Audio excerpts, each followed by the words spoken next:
tuguhaye ikaze mwene data dukurikiranye muri uyu mwanya kuri Duhumurizanye TV. Yesu ashimwe cyane. Turagusuhuje niba ari ubwa mbere ugeze kuri iyi channel yacu, akaba ari bwo bwa mbere ugiye gukurikirana ijambo ry'Imana. Imana iguhe umugisha. Hari n'abandi dusanzwe tubana mu buzima bwa buri munsi mwakira ijambo ry'Imana, ibiganiro binyuranye bica kuri iyi channel ya Duhumurizanye TV. Tubahaye ikaze. Muri kumwe na mwene so Reverend Pastor Ndorimana Edouard. Nkuko musanzwe mubana, nkuko musanzwe muganira, nkuko sanzwe nguha ubutumwa nahawe n'Imana ku mutima ngabuguha, niko nongeye kuguha ikaze. Niba utari wakora subscribe uyikore muri uyu mwanya. Mu by'ukuri kubibabwira nta yindi nyungu yindi idasanzwe, tubibabwira kugira ngo ubutumwa dushyiraho mujye mubasha kubukurikirana buri uko bugeze, kuko hari umunsi udashobora kububona bitewe n'uko utakoze subscribe. Gukora like ni byiza, ukatwereka ko ubutumwa nawe ubushyigikiye, ndetse kubushayiringa ku bandi nabyo ni byiza, niba bwamufashije. Ntabwo kubiguhata ngo bibe nk'agahato, n'ubufatanye mwivuga butumwa. Ndabakunda rero, murabizi muri inshuti nziza. Abakristo mwese abizera, ndabizi ko mushobora gukurikira mutari mwakizwa. Niyo ntego y'ubutumwa bwiza, nuko abantu bose bazakizwa.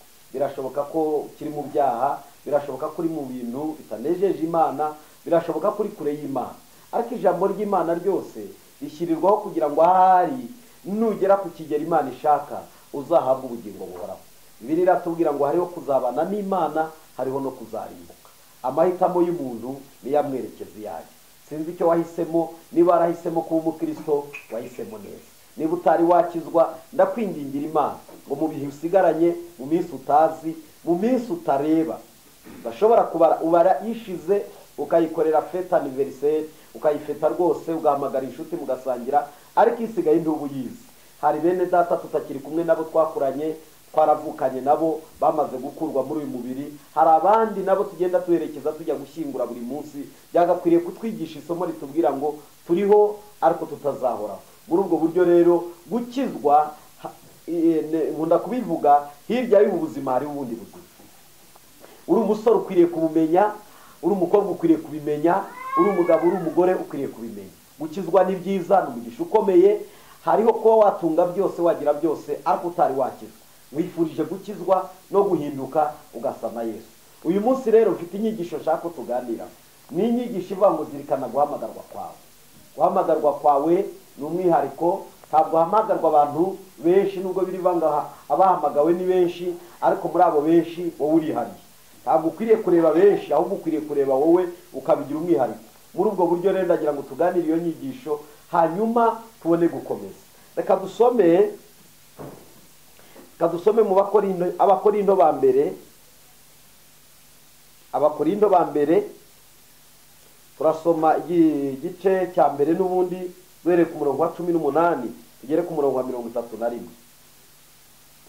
Ijambo ry'umusaraba kubarimbuka ni ubupfu, ariko kuri twebwe abakizwa ni imbaraga z'Imana. Uko byanditswe ngo nzarimbura ubwenge bw'abanyabwenge n'ubuhanga bw'abahanga nzabuhindura ubusa. Mbese none umunyabwenge ari he? Umwanditsi ari he? Umunyampaka wo muri iki gihe ari he? Ubwenge bw'isi Imana yabuhinduye ubupfu, kuko ubwo bwenge bw'Imana bwategetse ko abisi badaheshwa kumenya Imana n'ubwenge.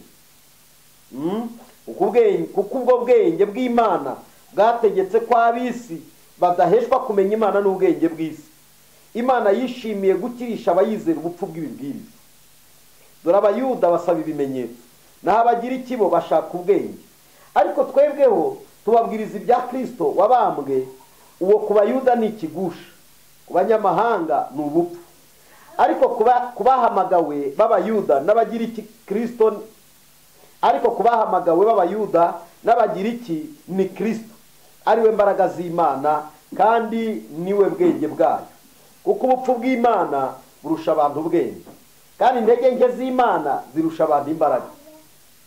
Muzirikane guhamagarwa kwanyu bene data, yuko ubwenge bw'abantu bahamagawe atari benshi, n'abakomeye bahamagawe atari benshi, n'imfura zahamagawe atari nyinshi.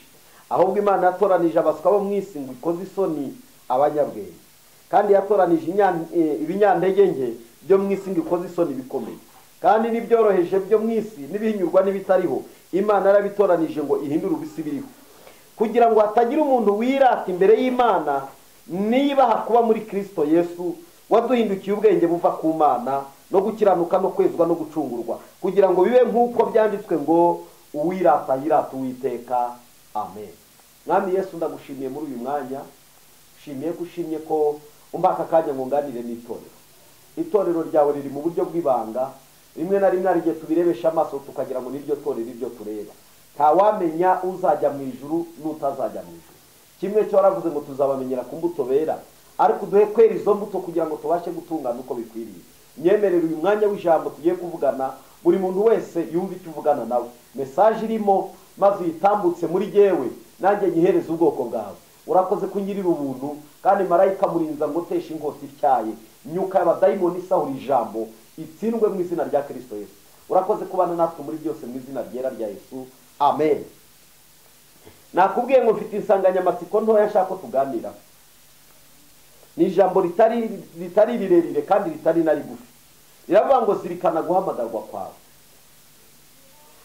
Uru rwandiko Paulo yandikiye itorero ry'i Korinto, ryari itorero rifite ibibazo. Hari abantu bajya batekereza ko itorero ari mu ijuru. Ndagira ngo nkwerurire, idini ryose, itorero ryose ribamwe intambara.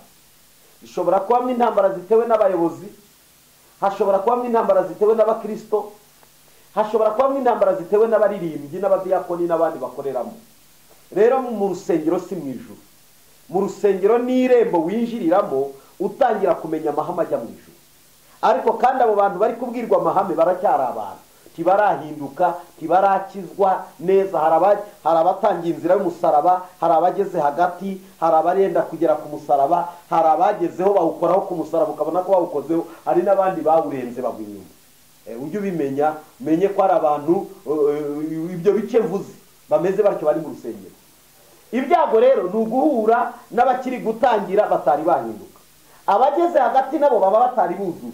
Umugisha ni ukuhura n'umukristo wageze ku musaraba. Ibyago bikomeye kuruta ibindi ni uguhura n'uwawurenze.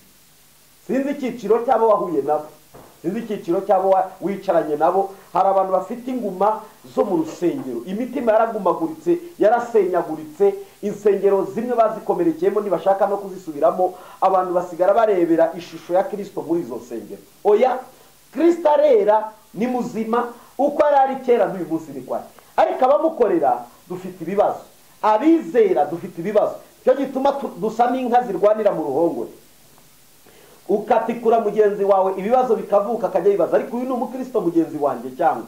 Abantu basigara bibaza, ese uyu yarakijijwe, uyu yaciye inyuma y'irembo, ugasigara wibaza uwo ari we bikakuyobera. Ariko ndagira ngo nguhe inkuru nziza. Wowe ugomba gusa na Kristo, ntugomba gusa nabo. Nicyo gituma bahamagawe ari benshi, ariko abatoranijwe ni bakeya. Humura muri abo bahamagawe batari batunganywa, batari bamasa na Kristo, bagikora nabi, bagikora ibyaha nk'uko n'abandi babikora, ntukabarebereho. Hari abantu bakoze ku musaraba wakigiraho kandi ukazagera iyo. Ndagira ngo tuvugane kuri iri jambo rero. Iri jambo mfite riravuga ngo zirikana guhamagarwa kwawe. Zirikana guhamagarwa kwawe. Ntabwo ukwiriye gusa na runaka, kuko nguriya mugabo ngo akorera Imana ngo ari kariba, nguriya mugore akorera Imana ariko arasambana, ngo ngewe sinzajya mu rusengero. Ntabwo ari bo foto yo kwigiraho. Ifoto dufite, ipica dufite ni ya Kristo Yesu. Nta muntu nubona role modo wawe yakosheje ntugire ngo Kristo yakosheje. Hari abantu babo ngo na runaka nareberagaho ngagwe, aho atagwa si umuntu. Ese ni Kristo. Ni umuntu. Umuntu wese yagwa, umuntu wese yakora icyaha, umuntu wese birashoboka. Ariko ntukwiriye kureba ubwo yabaye kuriya ngo nanjye ndabivamo. Oya, dufite ifoto imwe ya Kristo Yesu. Zirikana guhamagarwa kwawe rero. Ibintu bibabaje Imana nje kuvuga uyu munsi binzanye kuri televiziyo, bibabaje Imana, biteye Imana agahinda, nibyo nshaka kukubwira. Imana ifite agahinda k'ibipfiriye muri twebwe. Umutungo wayo yashyize muri twebwe upfiriye muri twe. Ushobora kuba hari umutungo w'Imana ukurimo upfiriye muri wowe. Ndagira ngo tuze kuganira uyu munsi.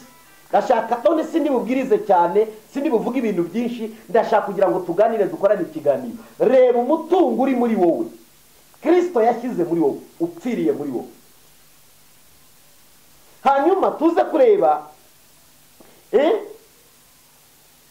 ese koko tugomeze tureka bipfire muri twe, bipfe pe, bwa bubyutse bwakubagamo bupfe, bya bintu byiza wakoraga, ya mirimo myiza ubirarangiye pe, ukize iherezo. Kwa kuririmba, kwa kubwiriza, kwa gusenga, kwa guhanura, kwa kuyobora abandi, kwa gukora ibintu byiza, bya bindi wari warahamagariwe gukora pe, bipfire muri twe. Iki kibabaje Imana. Imana yandumye ngo nkubwire, zirikana guhamagarwa kwawe. Ese wari warahamagawe umeze ute?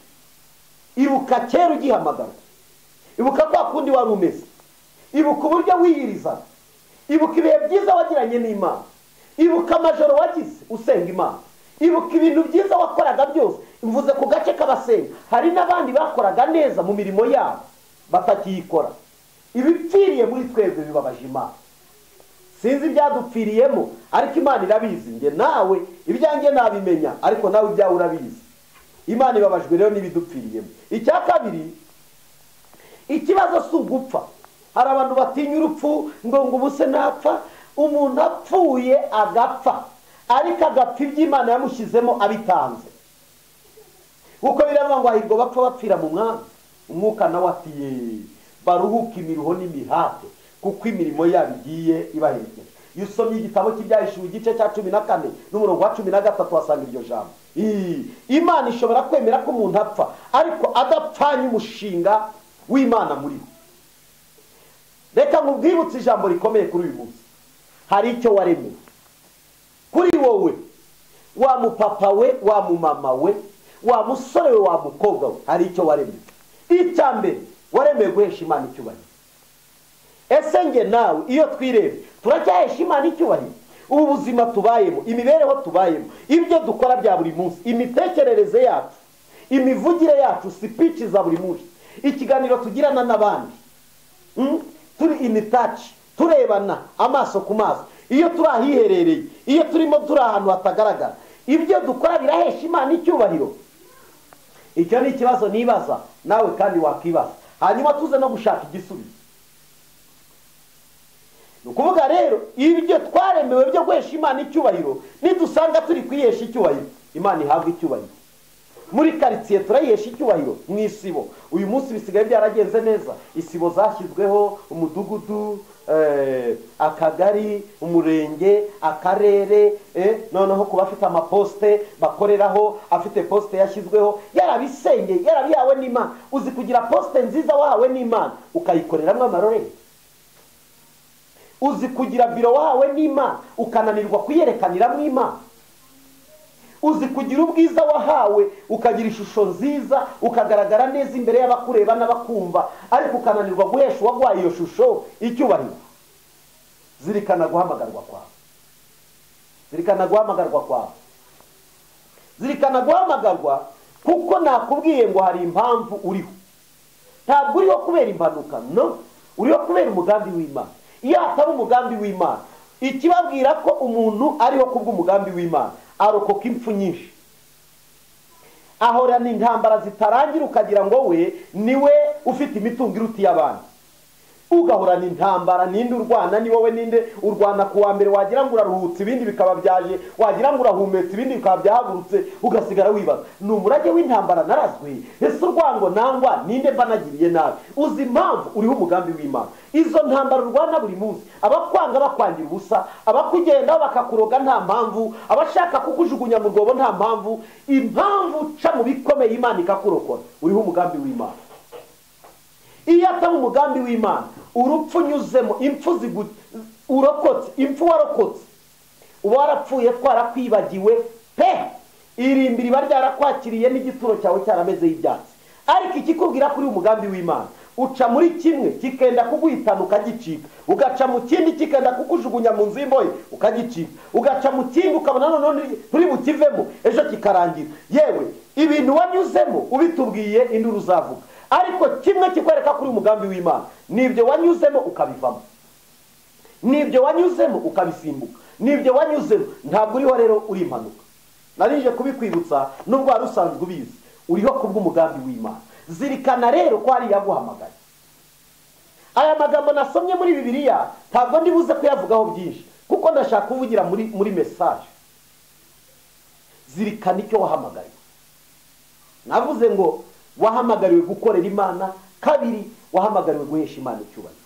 Wahamagariwe kugira ngo ugarure icyubahiro aho cyatakaye, abantu bakubonemo amahame y'ubwami, abantu bakubonemo indangagaciro z'ubwami, abantu bakubonemo imbaraga z'umwuka we, abantu bagirire neza, abakugiriye nabi ubitura ibyiza, abakubabaje ubagaburire ubambike. Bibiliya avuga ngo nubigenza gutyo umwanzi wawe nasonze umugaburire, nagira inyota umuhe icyago, ngo nubigenza gutyo uzaba umurunzi w'amakara yaka ku mutwe. Ikibi cye kukunesha uneshesha ikibi icyiza. Ibyo ntibikorwa n'abandi, bikorwa n'abahamagawe n'Imana. Uzi kugira ngo umuntu akuroge nurangiza umugurire baze nziza. Uzi ko yakuroze wagarukiye mu mva ari wakuroze ukajya mu isoko ati iyo baze nangahe, ati 200, ati muyindi, ati rwa rukweto nangahe, ati 30 ni murumbi. Aha karaga agasharupe murakoze, kagasharupe k'abamama n'abakobwa, ati nangahe, ati 5,000, ati mutumane. Ukatwikorera no ku muntu wakuroze ati narije kukwambika mwene da, atari wahamagawe n'Imana. Ninde wapfa kubishobora? Ariko nibyo Imana igusaba, kugirira neza abatugiriye nabi, kwita ku bantu twitwa ko batwanze bakaduhemukira tukabereka ineza. Iyo niyo ndangagaciro ya mbere y'ubwami bw'Imana. Kuko witwa kari mu bwami agomba kugira urukundo, witwa kari mu bwami agomba kwerekana we katandukanye n'abandi, ukerekana ibyiza mu kimbo kibibi, ukagira neza mu kimbo cy'abakugiriye nabi, ukabitaho ukabereka ko utandukanye nabo, apana kubitura ibyo bagukoreye. Imana ishimwe cyane. Muri ubwo buryo rero Pawulo aravuga aya magambo, aravuga ngo ijambo ry'umusaraba kubarimbuka n'ubupfu, ariko twebwe abakizwa n'imbaraga z'Imana. Iyo abantu bumva ijambo ry'umusaraba gukizwa, ukavuga ngo akira Yesu umwami n'umukiza, nakira Yesu umwami n'umukiza, ndihamye ibyaha byanjye, ndihamye ibyaha byanjye, ntabwo nzarimbuka, ntabwo nzarimbuka. Yesu nyandike mu gitabo cy'ubugingo usibe mu cy'abarimbuka, Yesu nyandike mu cy'ubugingo usibe mu cy'abarimbuka. Iyo abantu babyumva, bamwe bitwa ko ari abanyabwenge, barya tuvuga ngo nabe intellectuel, ngo barya abahanga b'abafilosofe bagiye gufilosofa, babandi bagiye kunoza ubuhanga n'ubumenyi. Ariko biriya bintu buriya birakora.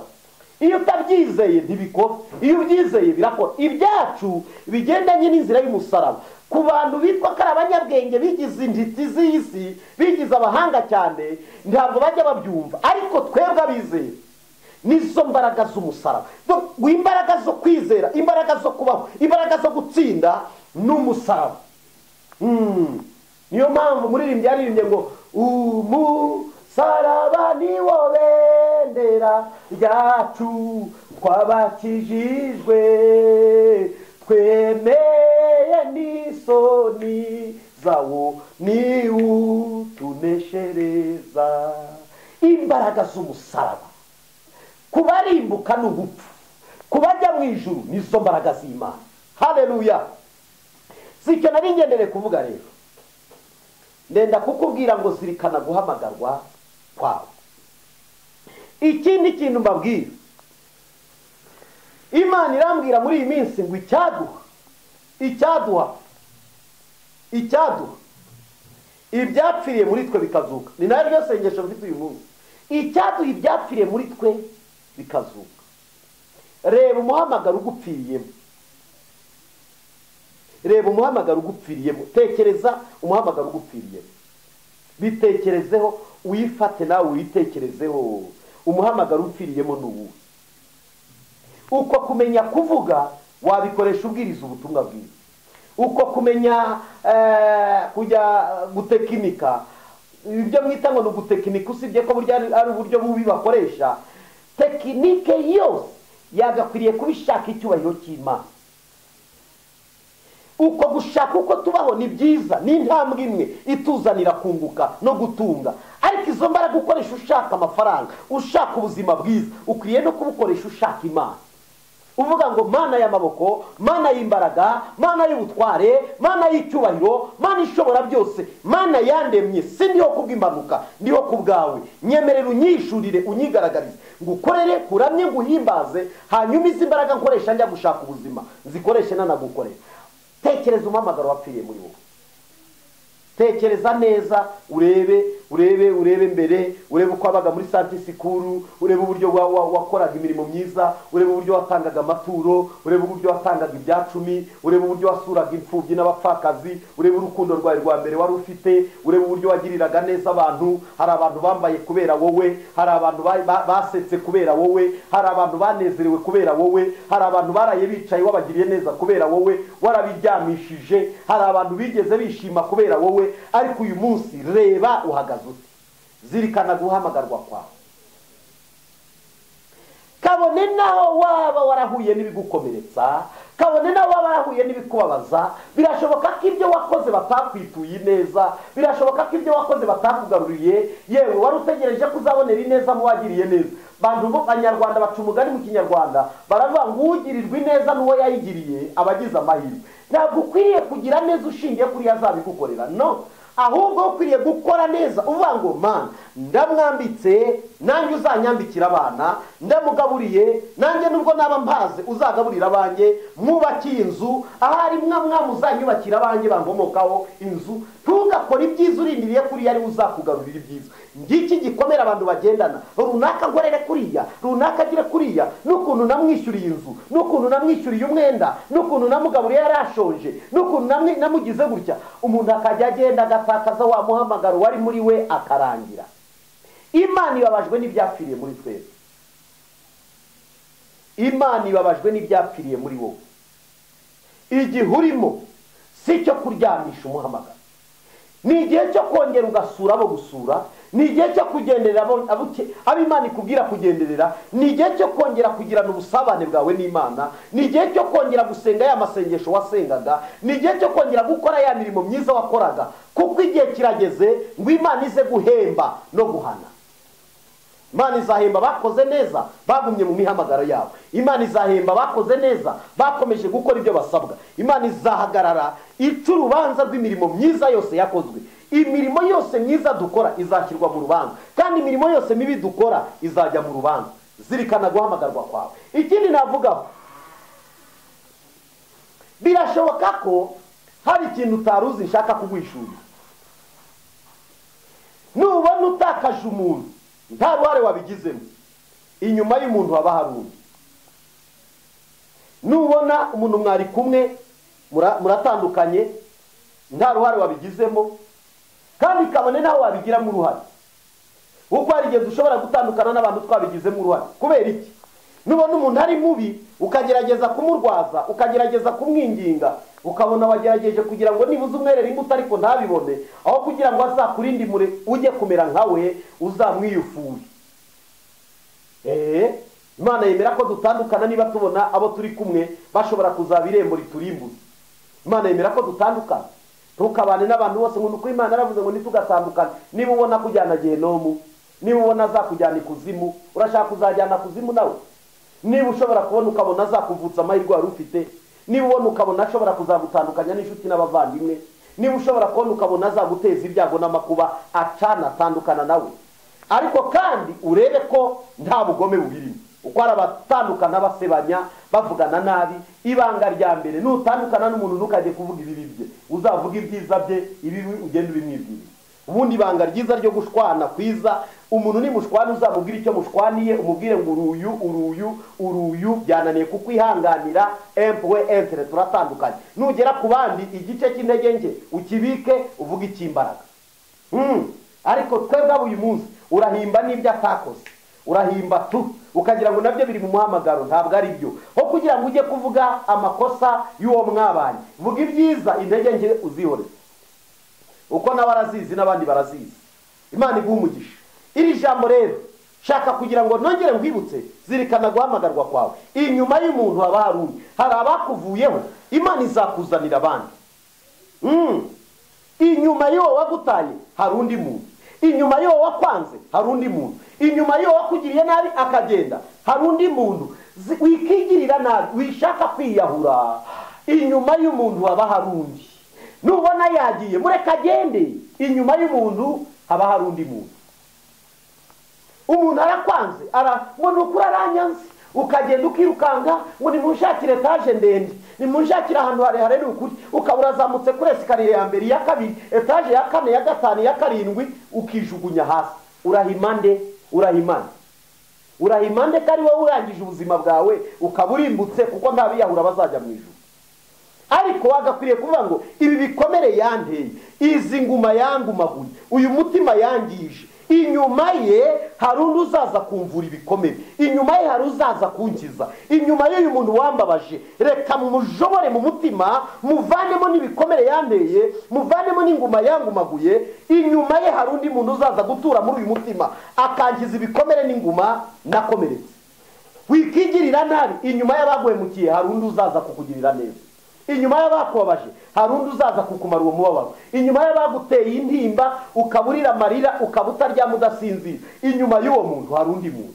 Zirikanira ijambo nkubwiye ko inyuma y'umuntu haba hari undi muntu. Imana iguhe umugisha.